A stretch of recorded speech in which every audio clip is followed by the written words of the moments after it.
Disappointing and unacceptable. That's the reaction from critics on how the city handled a sewage spill near Ko'olina.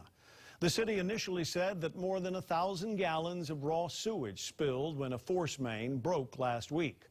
After sources told us the number was considerably higher, we went to the site of the spill where we spotted crews disinfecting the area. We then pressed the city for answers and learned that more than 200,000 gallons had spilled. Now we have more questions. So Manolo Morales followed up. Manolo? Joe, I spoke with a council member for the district and the Sierra Club. They're bothered by how often these spills are happening and how little information is being released to the public. I tried to get Lori Kahikina, Director of Environmental Services, or anybody from the city to respond to these concerns, but no one wanted to talk to us on camera. It was 6 days after the spill when we spotted workers with the City Department of Environmental Services spraying about an acre of land contaminated with raw sewage. There was another spill in the area in April. It was clear that this is just unacceptable. We've had breaks in this region multiple times already, and we have to do something to improve the maintenance of this area. Councilmember Pine points out residents have been forced to pay higher water and sewage fees to help prevent these problems. The city should know by now where all of our aging systems are, and if they're going to be taxing residents more through sewage fees, then we should have the results that we're being taxed for. The Sierra Club adds that the city should be more upfront when these spills occur.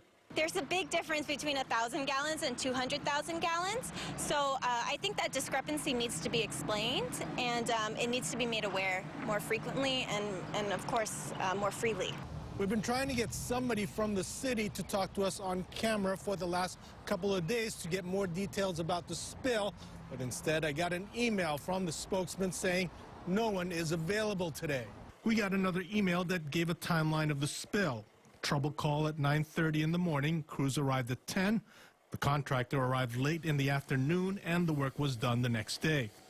But we wanted to know more. When did the spill start? When was it stopped? How was it detected?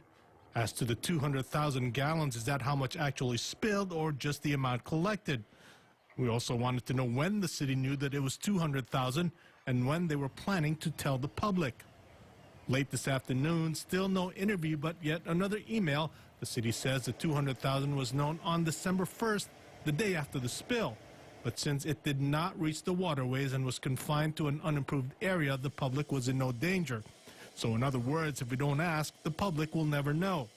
As for the initial information of more than 1,000 gallons, the city calls it a trigger for issuing a press release until other data are analyzed.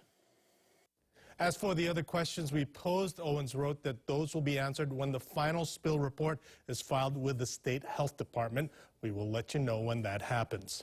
Manolo Morales, KHON 2 News.